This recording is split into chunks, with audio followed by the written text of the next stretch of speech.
nomor NIM 0305202061. Di sini saya akan menjelaskan tentang kalimat. Tahu nggak sih kalimat itu apa?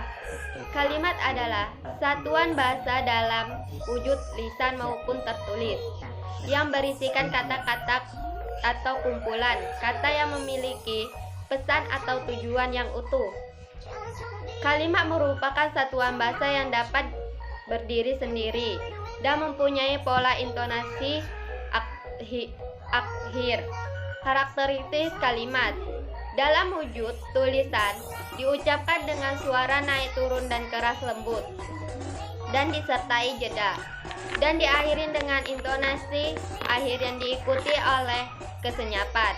Dalam wujud tulisan, kalimat dimulai dengan huruf kapital atau diakhiri dengan tanda titik, tanda tanya, tanda seru, dan di dalamnya disertai pula berbagai tanda baca.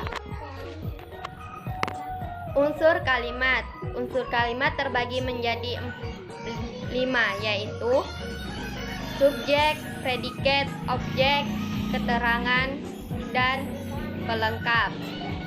Subjek berfungsi sebagai inti atau pelaku, berupa kata benda atau yang dibendakan, dijelaskan oleh bagian yang lain, sebagai penjelas pertanyaan siapa atau apa. Predikat bertugas menjelaskan subjek berjenis kata kerja, kata sifat, kata depan, kata bilangan, kata ganti, dan sebagainya. Biasanya digunakan untuk jawaban pertanyaan mengapa dan bagaimana. Objek terbagi menjadi 3, yaitu objek penderita, objek pelaku, objek penyerta. Berwujud nominal atau kausa, langsung berada di belakang predikat aktif.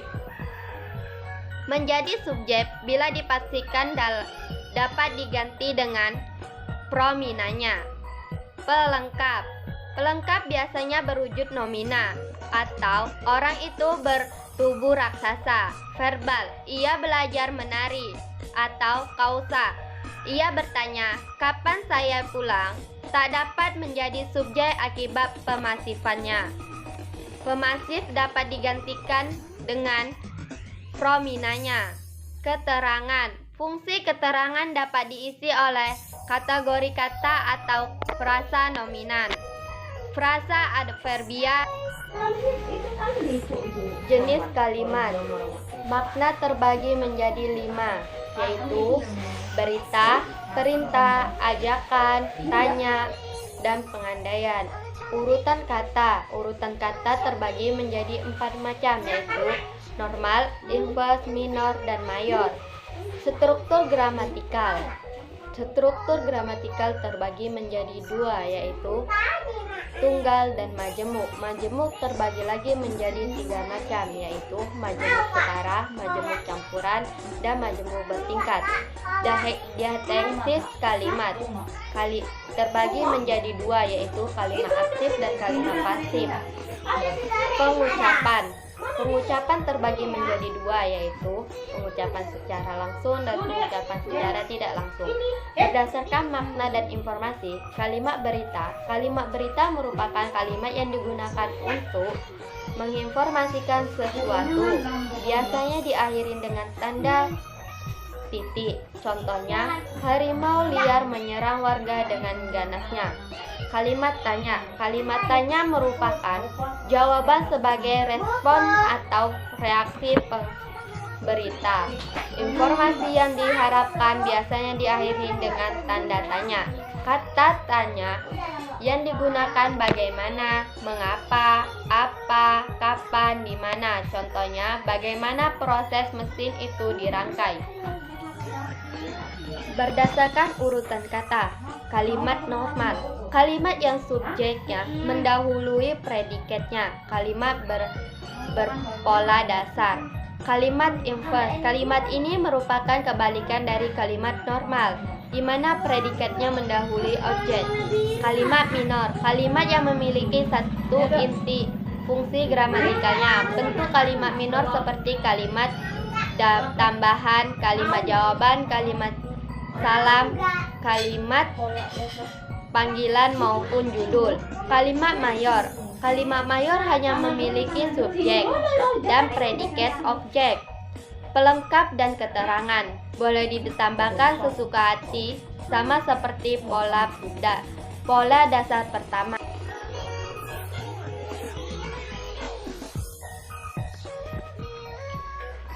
Berdasarkan struktur gramatikalnya, kalimat tunggal hanya memiliki subjek dan predikatnya.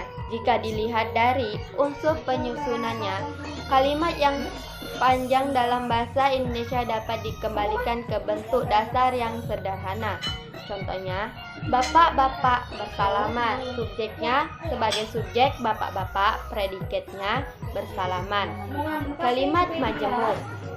Orang-orang seringkali menggabungkan beberapa pertanyaan ke dalam satu kalimat untuk memudahkan dalam berkomunikasi. Misalnya, lahirlah penggabungan struktur kalimat yang di dalamnya terdapat beberapa kalimat dasar. Penggabungan inilah yang dinamakan kalimat majemuk. Kalimat majemuk ini masih terbagi lagi dalam beberapa jenis. Berikut penjelasannya. Kalimat majemuk setara. Struktur kalimat ini memiliki dua kalimat tunggal atau lebih yang jika dipisahkan dapat berdiri sendiri.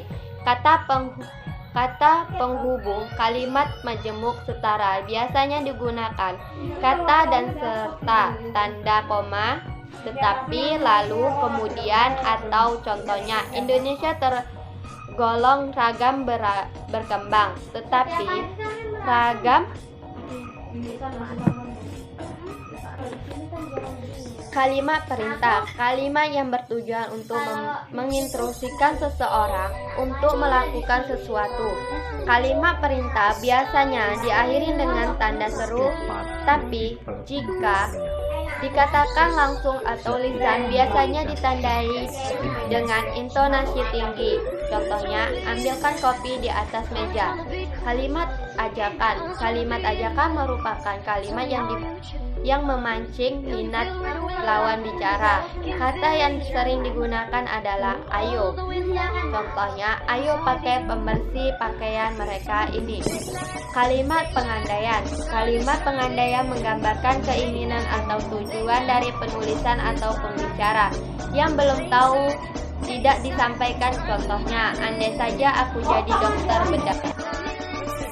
Kalimat majemuk bertingkat. Kalimat majemuk bertingkat memiliki dua kalimat yang satunya bisa berdiri sendiri atau disebut induk kalimat atau bebas, sedangkan yang satunya lagi tidak atau disebut anak kalimat.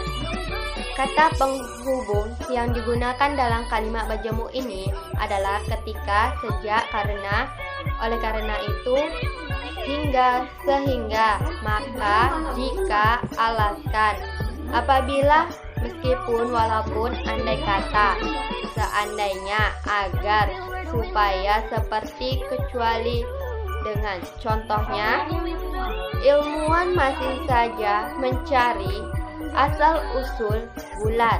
Kalimat majemuk campuran. Kalimat majemuk campuran merupakan dua jenis kalimat majemuk atau setara dan bertingkat yang digabungkan. Contohnya, karena hujan turun dengan dasarnya, kami tidak bisa pulang dan menunggu di sekolah. Berdasarkan diahesis kalimat aktif. Kalimat yang subjeknya langsung melakukan pekerjaan terhadap objeknya. Kata kerja kalimat aktif umumnya ditandai oleh awalan me, namun tidak sedikit kalimat aktif yang predikatnya tidak disertai imbuhan tersebut, misalnya makan dan minum. Contohnya, Laila menggunakan gelas untuk menciptakan bunyi. Kalimat pasif. Kalimat pasif kata kerjanya cenderung menggunakan di atau ter. Contohnya, bagaimana itu dikerjakan dengan baik oleh para teknik ternama. berdasarkan pengucapan. Kalimat langsung, kalimat yang secara detail meniru sesuatu yang diajarkan orang lain. Tanda baca kutip tidak luput dalam jenis kalimat langsung.